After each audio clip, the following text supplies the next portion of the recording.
shepherding the master here, Bob Richard, through this awesome series of historical talks. I can't tell you how much I've learned, and he's lined me up with a whole bunch of oral history interview projects today, sitting in the front row, so I'm excited about that too. But anyway, I'm really excited about today's talk. I'm excited about all the talks, but I'm excited about today's talk in particular because I knew of Ned Frost years before I moved to Wyoming, and the way I knew about him was reading the book Men to Match Our Mountains by Jay Lawson. No, pull it away. Pull it away. Is that good? Yeah. All right. I read the book Men to Match Our Mountains by Jay Lawson when I lived in Wisconsin and read about the legendary Ned Frost, and I was like, this is a heck of a story. And then I come to work here and I'm working with Ned's grandson, Mac, who's my colleague. So anyway, this is going to be a good one. And today we've got Mac Frost, photographer, colleague at the McCracken Research Library, and grandson of Ned Frost. And we've got, if he needs any introduction at all, Bob Richard, Marine pilot, horseback Yellowstone ranger, swim coach, rancher, leader of grub stake expeditions, amongst other things, author. I'm missing about half of it, but you get the idea. And with that, I'd also like to thank John Gallagher, Sam Hanna, Bill Eagler, and Jeff Dunham, and other people for helping me with the technical aspects of this deal, because that is not my forte. All right, guys, if we could bring the lights down, we'll give you the man, Bob Richard.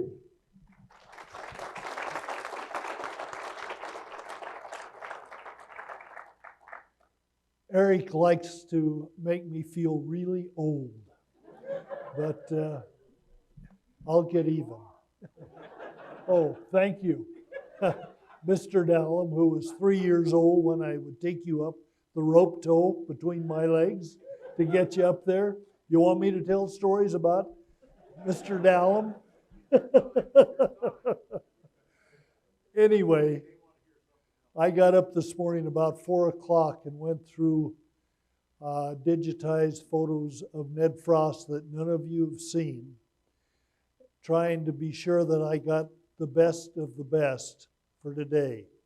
Mac and I have been working on this for a couple of weeks and try and take out of 4,000 photographs the best that we could pick out and give you an overall picture of the Cody country and 50 years of photography of Ned and Fred Richard.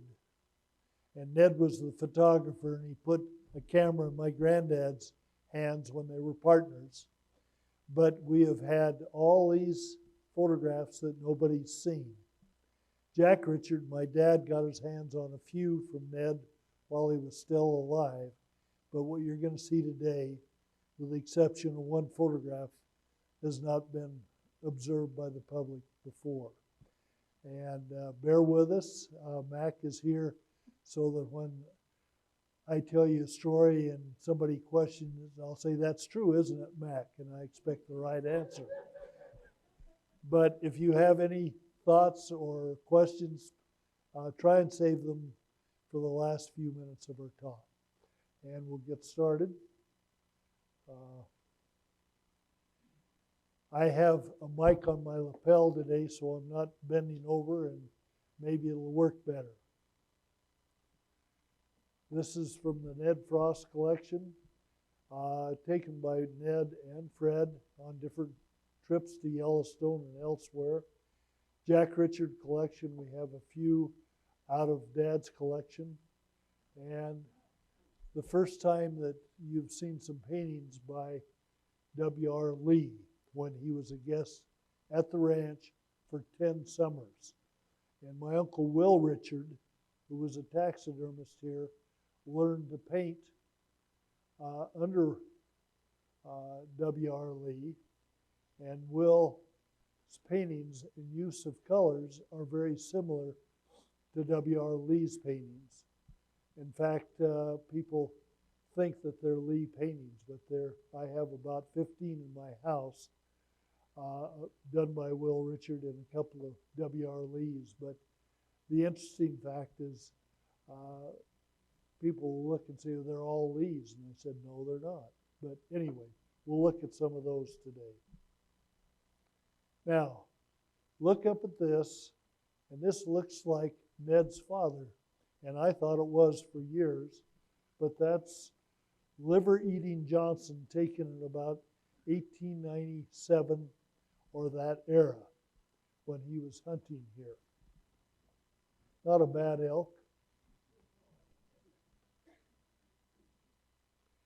This is another of liver-eating Johnson with a big ram.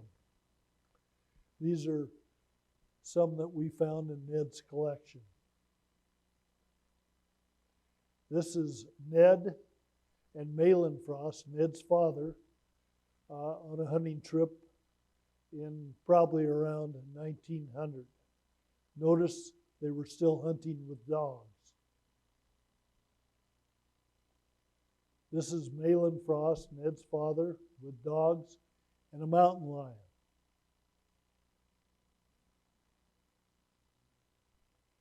This is Chew Frost sitting next to his grandfather Malin at the Frost and Richard Ranch in Wapata.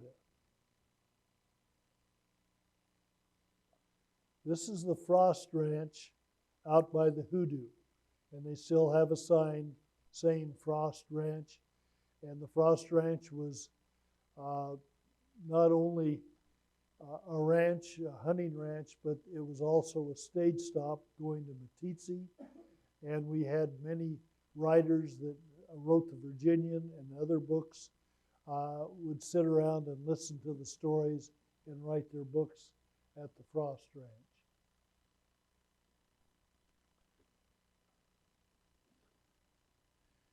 This is looking at the main house that was built about 1905, and back behind is the original stage stop. Most of these buildings are all gone now, but they still have it marked as the Frost Ranch.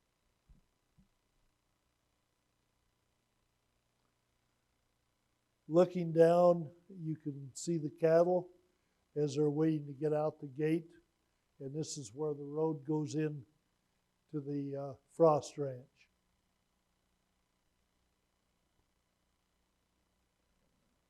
This is Jack Richard, my dad, in Clark, in front of the cabin that Ned and Mary Frost and Chew Frost lived in 1910. And Jack and my grandparents were living in a tent all winter in Clark.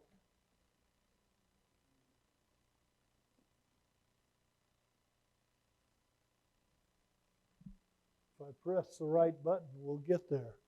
This is the tent with Mary Frost and Chew and one of the dogs. And my grandmother, school teacher from Chicago, lived in this tent with a potbelly stove with my granddad.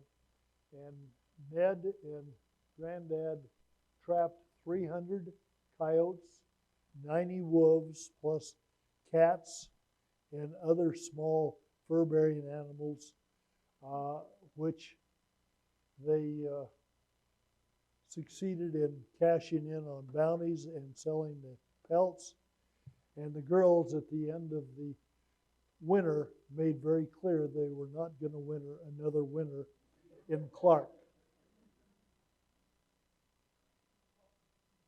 This is the cabin that I'm sure Ned and my dad and grandmother stayed with Mary most of the time.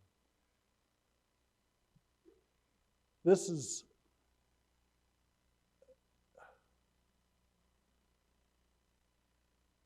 Fred Richard, Margaret, Jack, Ned, Mary. Even the pig has hair living out in Clark.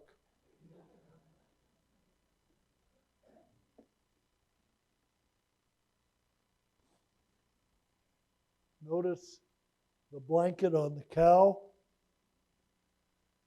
a couple of their tour wagons for Yellowstone, and this is Bennett Creek right here. This is Rock Creek coming down here.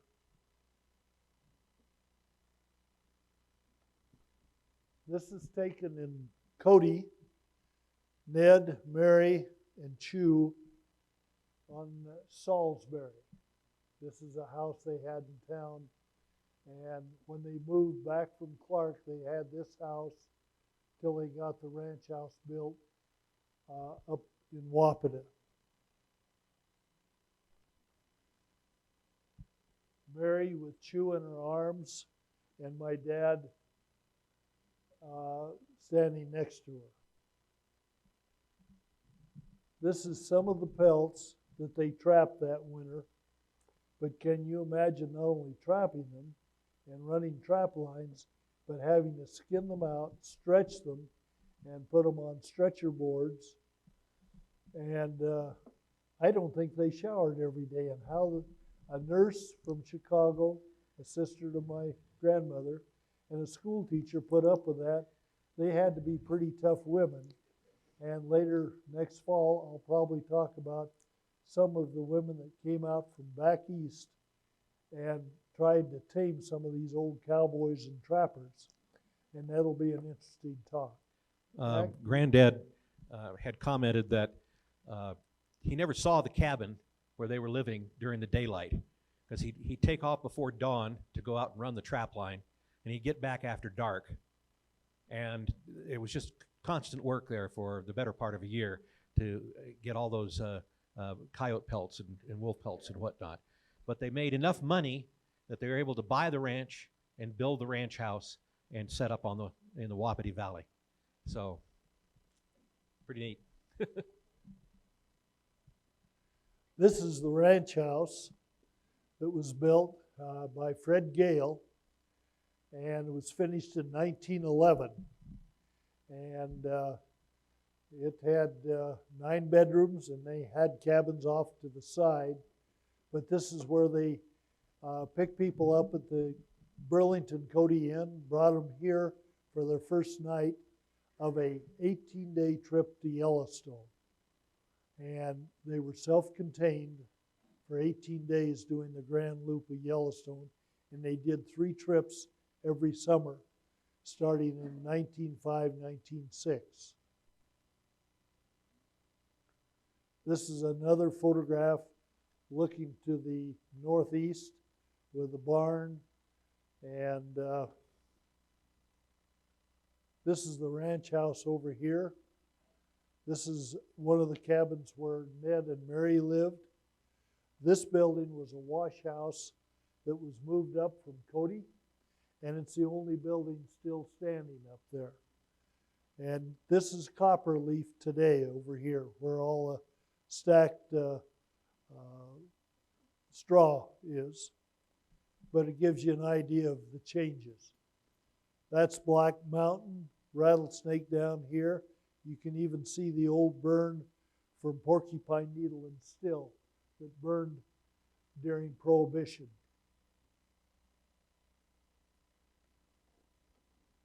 This is Bet-A-Million Gates, or Spend-A-Million Gates, I'm sorry. And this was taken in the thoroughfare. They had a great hunt. Ned took this, and Fred Richard took the Prince of Monaco on a hunt out of Pahaska and up the North Fork.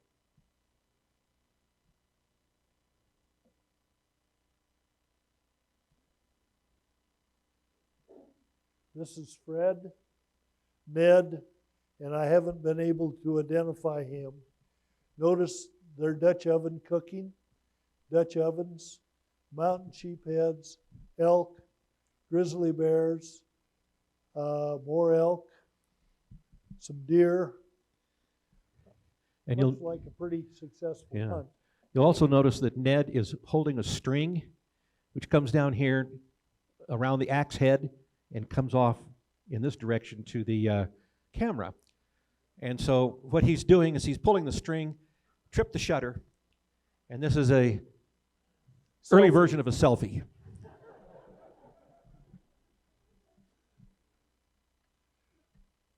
The park people and the people in Wyoming, game and fish really don't like to see this picture, but Ned killed this mountain goat in this area. And this is in the early 1900s. And they say they were not indigenous. Now, I know when I was a kid, they planted them in the Beartooth, but there were goats here prior to that. interesting photograph, and we have several of those.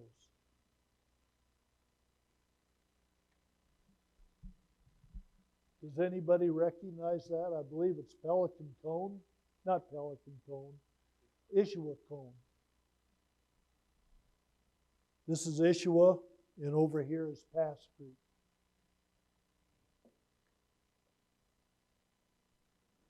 This is a Frost and Richard pack string coming out after a hunt. And I do not know where that is, but someday we'll figure it out. This is coming out of the South Fork.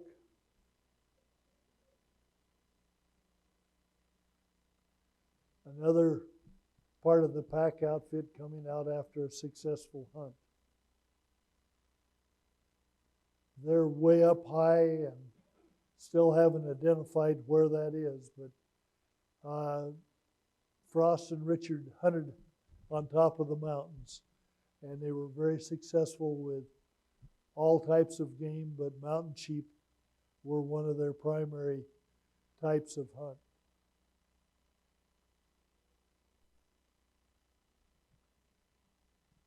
They used dogs up until 1917. And Ned is on the left and Fred is on the right. And they used this to hunt not only mountain lion, but bear and other game. And in 1917, the Game and Fish said, enough of that. So they sold most of their dogs to people in Montana that continued to use dogs.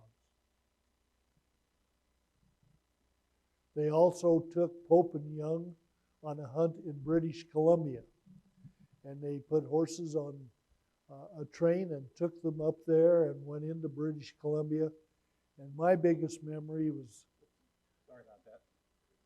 I'm getting too much help here on the right. But anyway, Granddad said that he could take his hand on the hip of a horse and it would be all blood from the mosquitoes.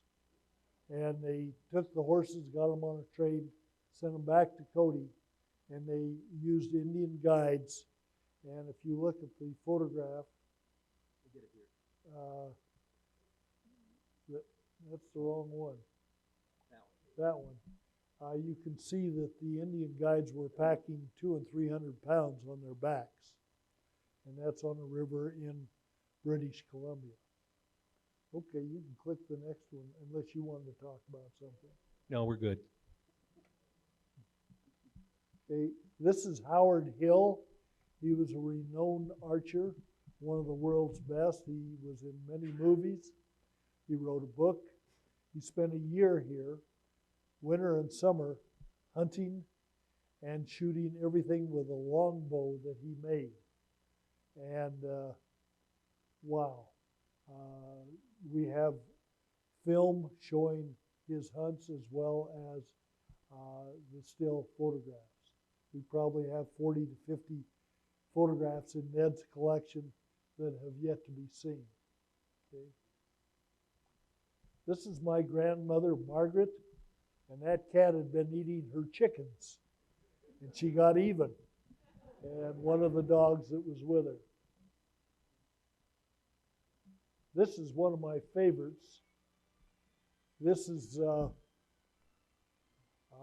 Ned on the left, Jack on the right, and you'll see the dogs just to the right of my dad, and the cat. And down underneath you'll see the inscription, Lion Hunters. And they both have their pop guns right there. But it's kind of my favorite photograph. Okay. Chew and Jack were like brothers. They were raised together. And both were very good fishermen, and that's at a young age, out by the barn, and they'd been down on the North Fork. Does anybody know where this is? This is in the Clarks Fork Canyon, and that's the falls coming out of Sunlight. And a fisherman catching some trout there.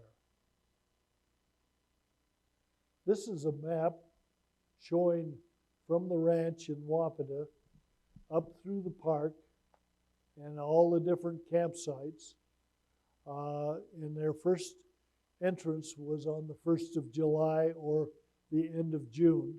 And they took, the most they ever took on a trip was 150 guests by wagon and horseback, self-contained, and Photograph Jones, or we referred to him as Jonesy many times.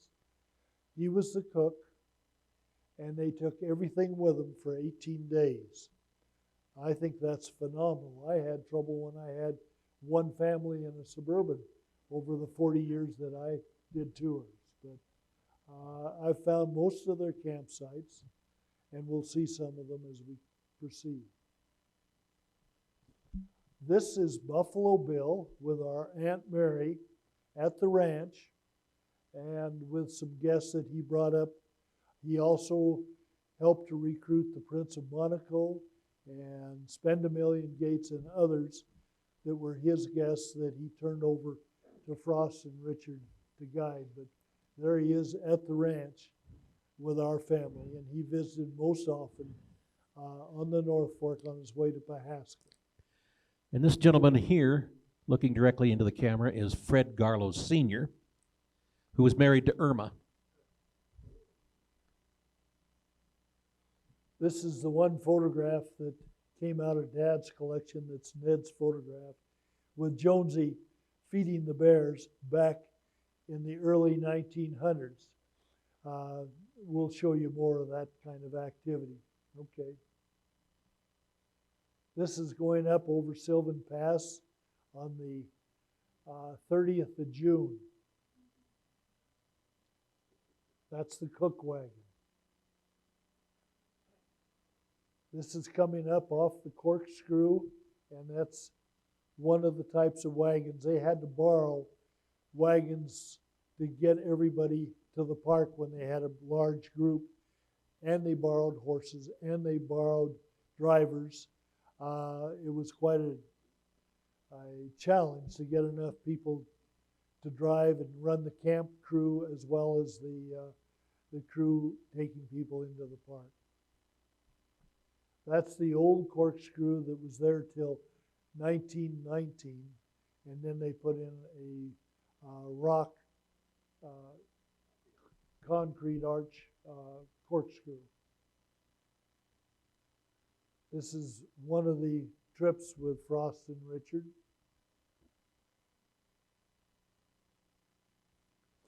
This is the trip that Margaret Hughes and 18 school teachers from Chicago came on. Fred Richard had a broken shoulder, and he was teaching one of the school teachers how to drive a team, 4-horse team, and helping. And this was early in the morning, and you'll note the faces peeking out the tent. They were packing up, getting ready to go, and they weren't quite ready. The next one, this is Fred Richard, and he has Margaret Hughes driving the team. And all the school teachers on horseback or in wagons behind, coming off the Corkscrew, going over Sylvan Pass. And later, Margaret Hughes became my grandmother. And so that's kind of a neat photograph for me to find. This is at Sylvan Pass. This is a Sylvan Pass hotel or lodge or lunch station, depending on which photograph you look at. But it gives you an idea. It was at the east end of Sylvan Lake, about 500 yards away. And an outhouse is still there. It's a 2-holer, has men on the side of it. And when I did tours, I would walk people over there, and everybody had to have a picture at the outhouse they forgot to remove when they tore that building down in the middle 20s, because it ceased to be a stopping place for people on horseback. Okay. This is a lunch stop going up to Mount Washburn. Next. Here's a wagon having to cross a snowdrift because it hadn't melted. And they checked it out pretty closely, but look what happens next. And we think we have problems when we go to Yellowstone. Traffic, I'd much rather have that than this. But I thought that was amazing. I think my granddad was bailing off the seat, and Ned was busy taking the picture. Now, he must have expected something, but anyway. Next is a photograph of Mount Washburn with the guests, and they had horses that pulled those wagons and people all the way to the top. And Fred is where? He's the one pointing. Oh, yeah, he's the guide. Next. All right, look at the two wagons. All my life, and apparently during my granddad's and my dad's, people add an S to our name. But even the guy that painted the signs on the back of the wagons added an S on one of them. But there is no S, but I live with it. Okay. This is the top of Mount Washburn, and that's the original site.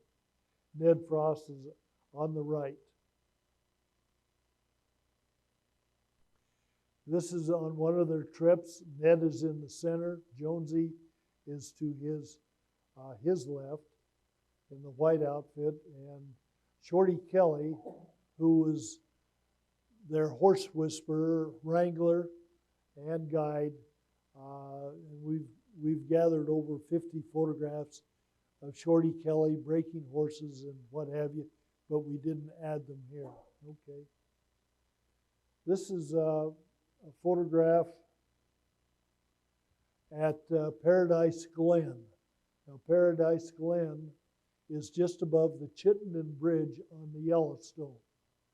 And they use that as a 2 or 3 day stop, and they hiked the North Trail and the South Trail through the canyon.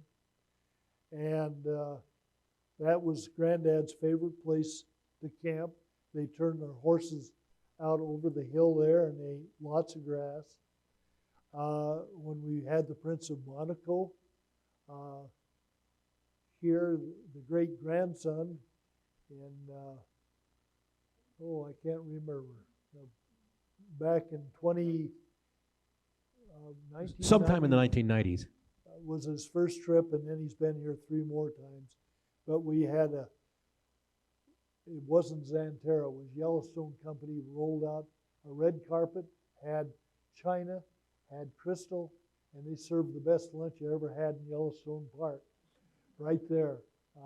But we had a sheriff's deputy who was Chan Richard on that trip, protecting the young great-grandson, and we had a park ranger that was armed as their bodyguard, or as his bodyguard.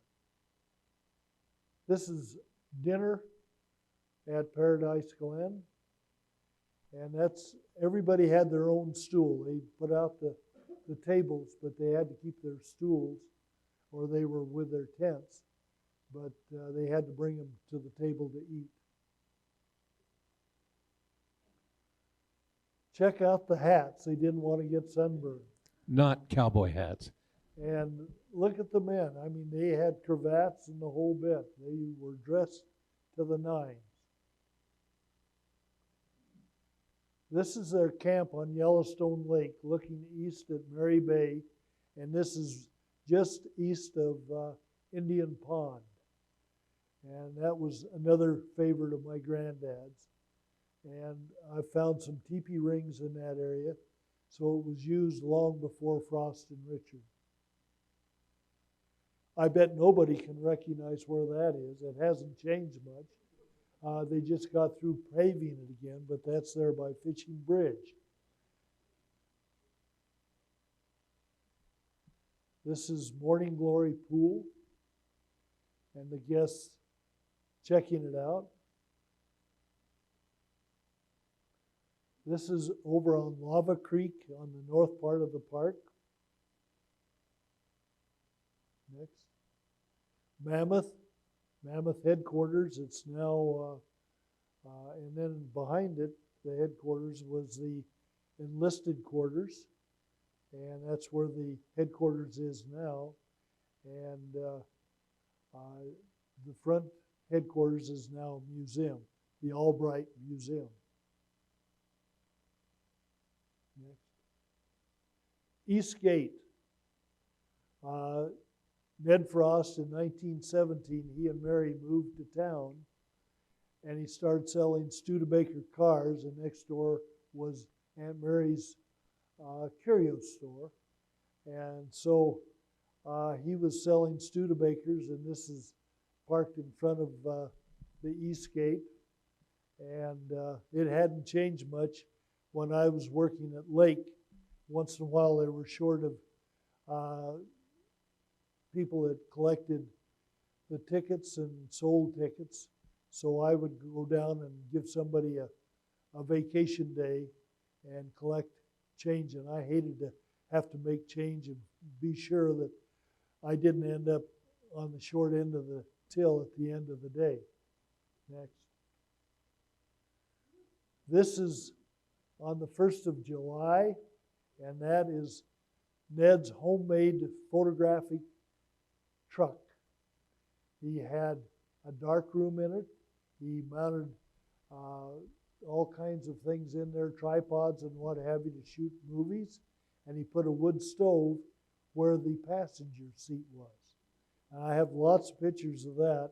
We may get one more. And this is the Sylvan Pass lunch station or lodge. This is the new corkscrew with a concrete bridge. And you can see the old trail over here. This was the really steep part of the trail going up Sylvan Pass, and it was because of that that they built the original corkscrew to give an easier grade for the wagons to go up around that corner. This is camping on the east end of Sylvan Lake. Wow, what's that? My gosh, they're feeding the bears. Can you believe that? This went on when I was there, and then some guy from D.C. said, oh, somebody's going to get hurt. Not very many. I mean, they scratched. What got us in trouble was somebody tried to put a baby on the back of a bear. And not once, but several times. And they just didn't get it. They had the Disney syndrome. And the Eastern people said, oh, that's terrible. So they said, get rid of the black bears. And it took about 4 years to eliminate the black bears begging on the roads. We had over 150 when I was a horse ranger up there. Now we have probably over 1,000 grizzlies and maybe 200 black bear, and you have to search to find them. And later this fall, I got a hold of Larry Roop, and he was in charge of the grizzly bear study after the Craigheads left. And we're going to do one on the grizzly bears in Yellowstone and the Yellowstone ecosystem. I think you'll find it to be interesting. Next. Here's W.R. Lee behind the house in Wapita painting. And he painted every year and then took his paintings with him when he left Cody in the fall. Next. Here he is looking at the camera. He has a palette in his hand and brushes in the other hand. Here you can see just one brush in his hand. Okay. Whoops. This is one of the paintings that he worked on one year. These have never been seen by anybody but us. And you'll notice the up here, the horse tumbling down the trail. It's a common problem, even in this day and age. And he took his inspiration from the landscape in the Cody region. Notice the spires and everything, the hoodoos up in the background. Have no idea what the tale is on this particular painting. Probably an illustration for a book, except it's a rather large painting, as you can. It was in that. It was on the easel in that picture with W.R. Lee. This is Chew Frost. This is a portrait now hangs in Todd's house. It's a family portrait of Chew at the age of 3. This is one of the ways that W.R. Lee was able to earn his room and board at the ranch, as he painted the pictures of all the kids. 1912. That's my dad, Jack. That hangs at my house. This was a Richard family painting that's here at the museum today. That's Fred behind and Will Richard with a rifle. And when it was being painted, it was Will and Fred behind the house, and they were leaning on different types of wooden crutches or things to get that position. Then he went out and painted the landscape afterwards. Somewhere on the North Fork. This is up near Shoshone Lodge, and I was told the painting depicted Ned on the ground and Fred shooting the bear. Ned was not hurt by the bear, but the black dog attacked the bear, and the bear opened him up his whole gut region. And my granddad picked him up, carried him down to the road, caught a ride to town, and got him to a vet, and they sewed the dog up, and he became a house dog for my grandmother. He was no longer a hunting dog, but that's part of the story. This is the Burlington Cody Inn that was across the way and was built by the Burlington Railroad, and all the guests that came in on the railroad stayed there. Aunt Mary had a curio store there in addition to the one in town, and this is where Frost and Richard picked up their guests. And in the 50s, when they shut that down, Husky Oil bought that and moved that building down to become the office space at Husky. Here's another view of the Burlington Cody Inn and one of the buses going to Yellowstone. We have lots of those too. That actually might be Frost and Richard vehicles, because be. the Yellowstone buses, even in those days when they were open cars like this, were still painted yellow or a light color, and they had the Park Service logo on them. This is the bridge across the river from 12th Street going over to the Burlington Inn. That's what we used before they built the Kogel Bridge that we use today. And this is the road that goes up past the sea and into the canyon. This was the old original road that went up the North Fork.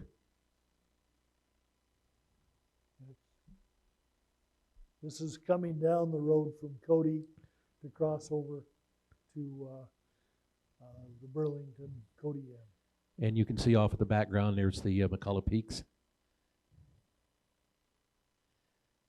This is Ned's photography truck, which is a Studebaker.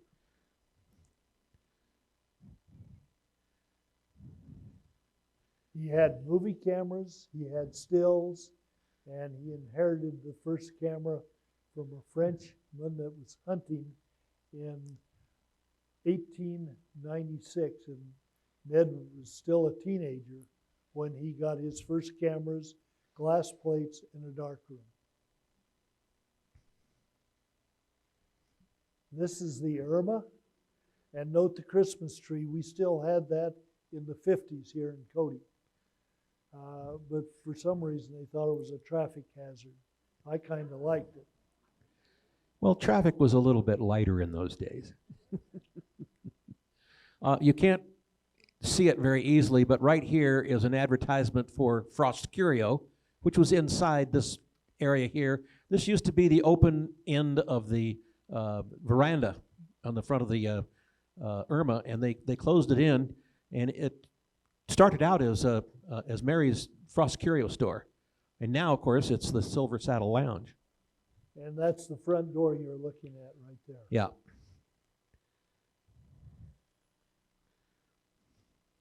You can see the county building off to the right.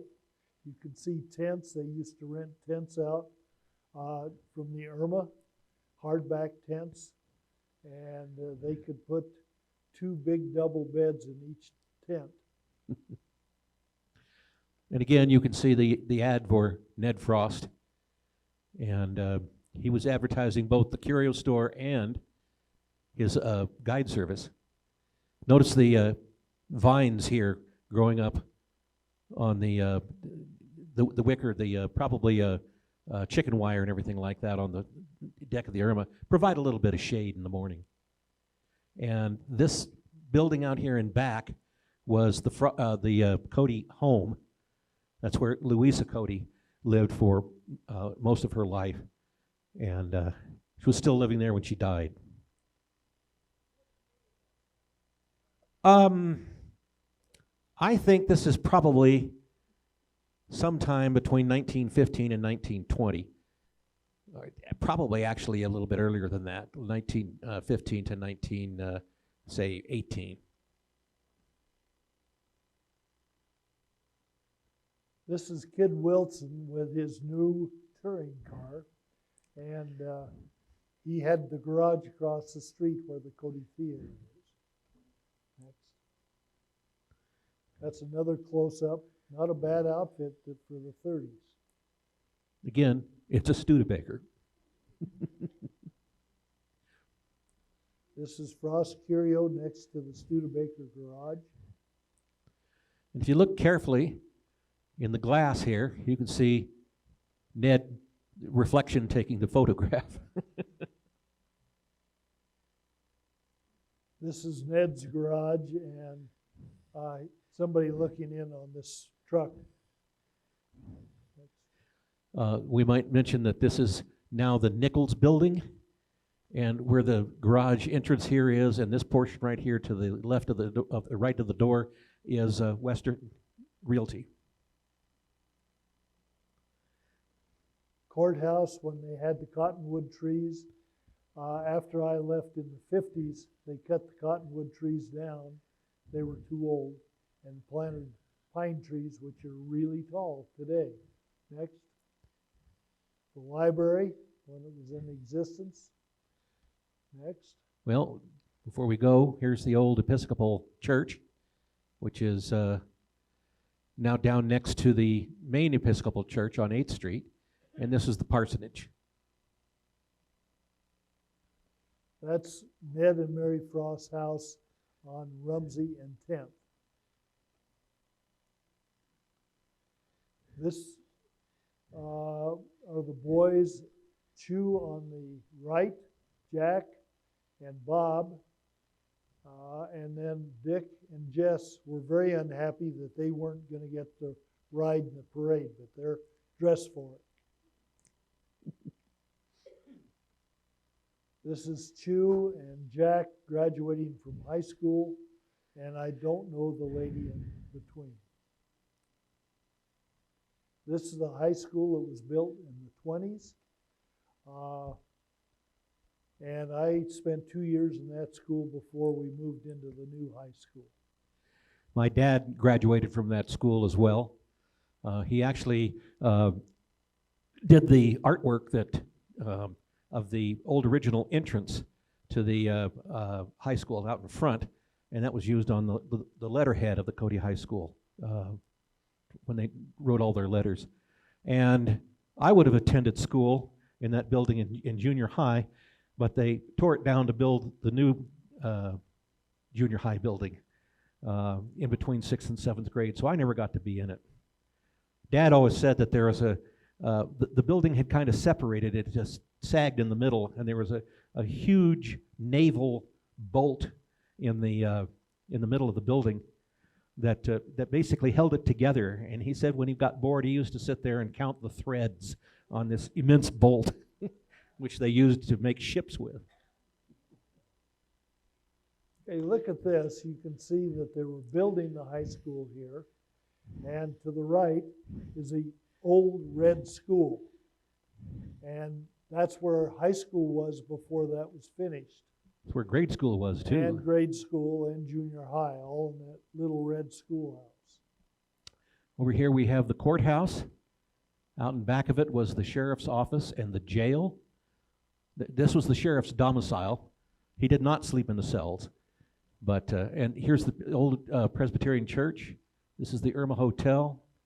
This is the Masonic Lodge. And that's Sheridan Avenue. You'll notice it's a bi-wing airplane. Yes.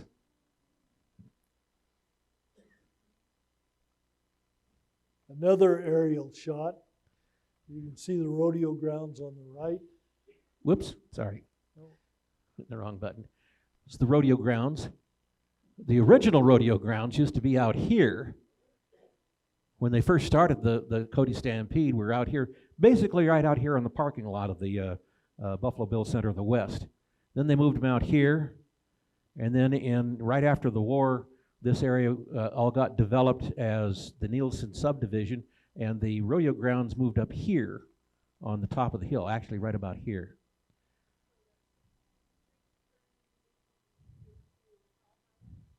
Yes, this is the Powell Highway, and this is the big intersection. This is the Buffalo Bill Village and cabins. Oh golly, what else? We're going to have to keep moving. Yep. Oh, and this up here is the depot, railroad depot. This is out at the airport. Ned on the left, Bill Mundy's wife, Bill Mundy, and Charlie Belden under the wing. This was when they were capturing antelope and shipping them to Germany. And this is the same Ryan that landed in the thoroughfare to pick up Barbara Nichols, who had Appendicitis. appendicitis attack. And Dr. Dakin that rode in told Bill Mundy he was flying out with him no matter what. And Bill Mundy says, I don't need your weight. He says, well, I'm not riding a horse. And so he flew out with Barbara and Dr. Dakin. All right. This is Will Richard when they reopened antelope season, and this was the first year of antelope season after it had been reopened, after being closed for a number of years. And look at all those Trophies. trophy heads. Will was the taxidermist from about 1908 through 1950 when he sold to Jess Frost, who became the taxidermist and carried on the tradition of taxidermy. This photograph was actually taken by Charles Belden. This is the museum when it was first built and was completed in about 1926. It was building in 26. They dedicated it on the 4th of July in 1927. Thank you, Matt. You're welcome. I have other relatives that are going to correct me too. Yes, Charles.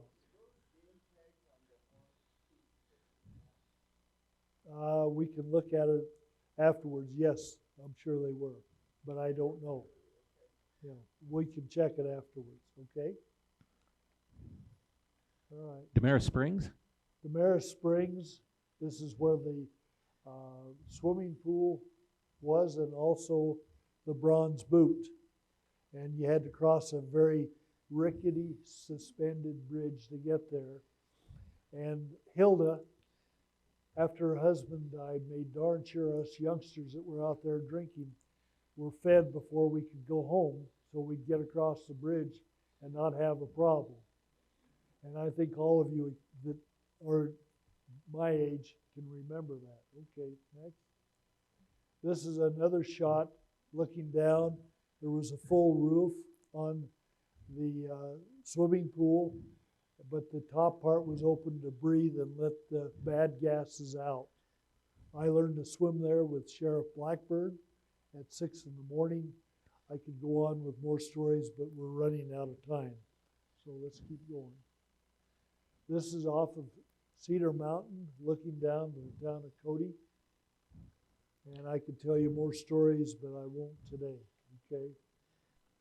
This is the dedication of the Hayden Arch, the old bridge that connected to the road going up the dam hill.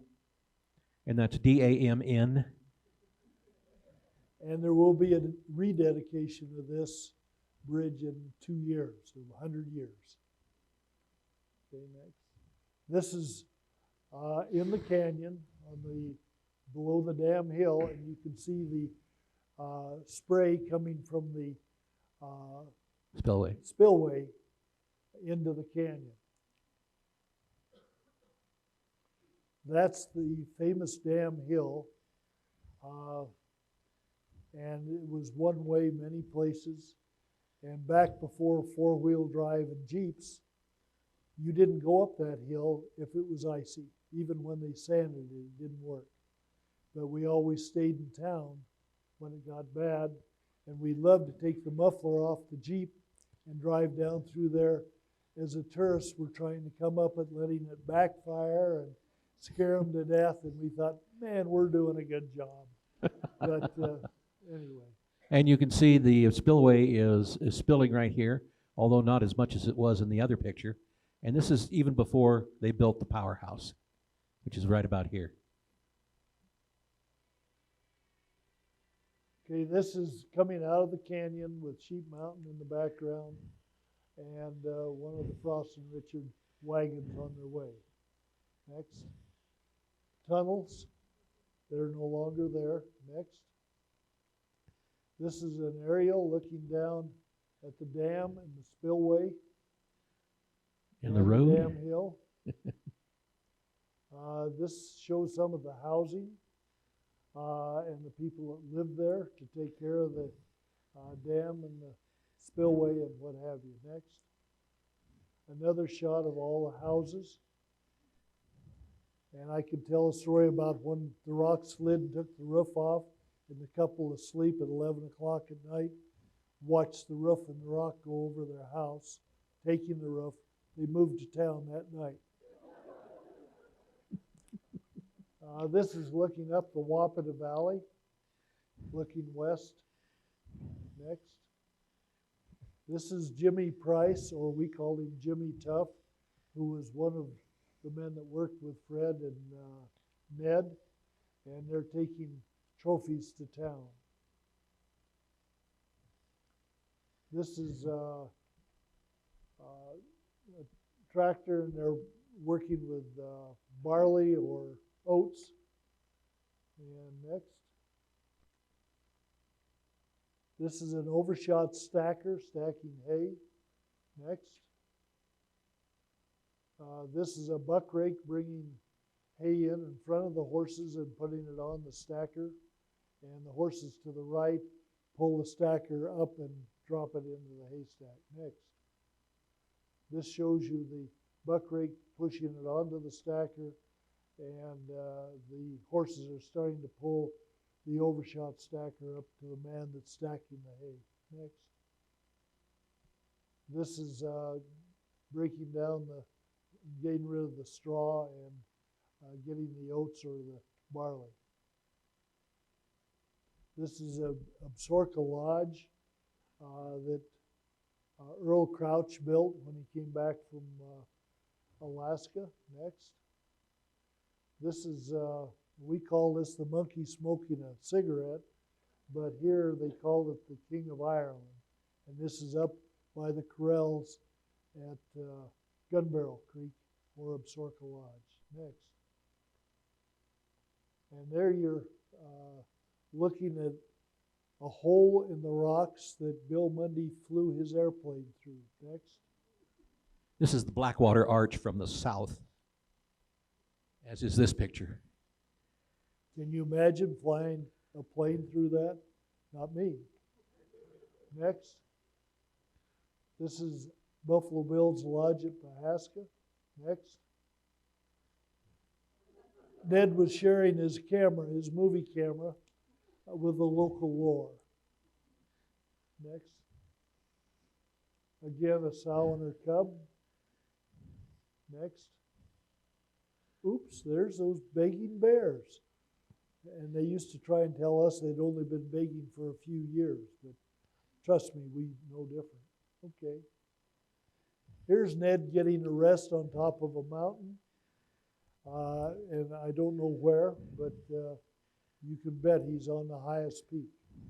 And you'll notice that there's a pile of elk antlers right over here on the edge of the precipice. No idea where that's at. Here he is with his truck, and this is there at the campsite between Indian Pond and Mary Bay. And you'll notice out here in the back, you can, whoops, you can see Steamboat Point.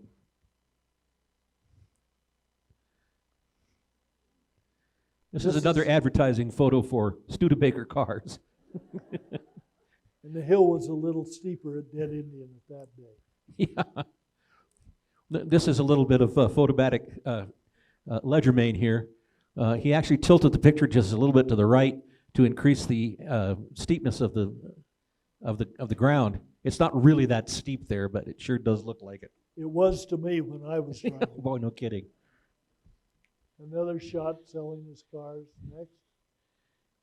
That's in the canyon and the sunlight falls. Next. This is the Diamond Bar house. This was when Fred had moved out to the Diamond Bar and was managing the ranch for Kid Nichols. Next. This is up at Valley Ranch, and that's the Valley Post Office. Another shot at Valley. Next. This also is where Ned and his family lived with the near Valley Ranch in 1895 all winter with a group of Crow Indians all winter before they moved out to the Frost Ranch. Next. This is on Cedar Mountain when the CCCs were building the road up to Frost Cave, which later became a national monument called the Shoshone Caverns. Next. This is a Civilian Conservation Corps. Next. There's the road. It hasn't changed much. Next. Personally, I think it's gotten worse.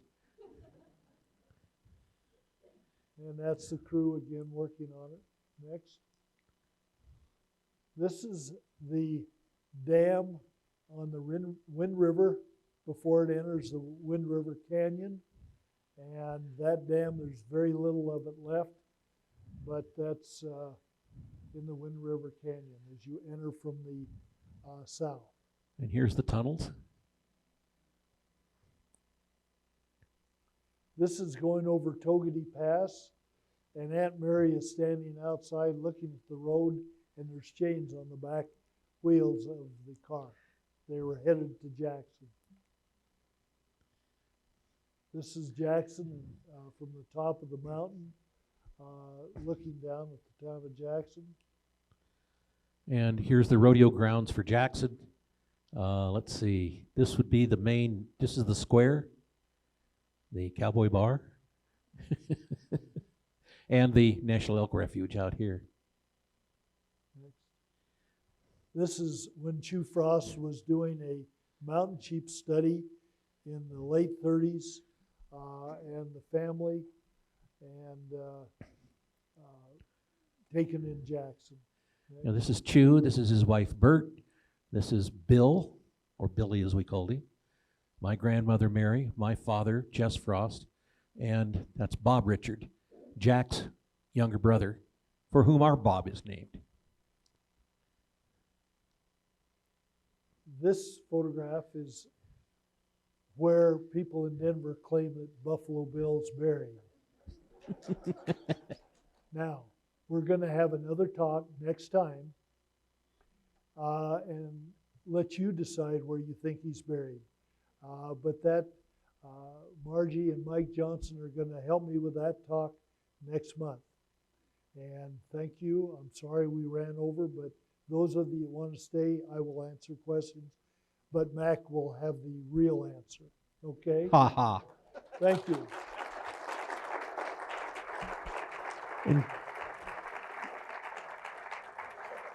And don't forget, we'll see you upstairs after, where Bob will be available to sign a personal copy of one of his books for you. And with that, Mac will take some questions. Mac and Bob will take questions. Thank you. How much did it cost to take the 18-day trip? It was, I think it was $60 if you rode the wagon, and there was another $30 for the horse. yeah, it was $1 a day for the horse if you wanted to ride a horse. And a lot of people did. And a lot of people found they wanted to ride the wagon after the first day. Hang on a second here. Was that considered the sagebrushers versus the hotel users? Could very well be. I have no knowledge of that. It's one of the few things I don't know. I don't think so. Sagebrushers were people individually that pulled campers, or they packed up their car and camped, and there was a lot of that going on. Any other questions? Thank you for being such a good audience. Appreciate it.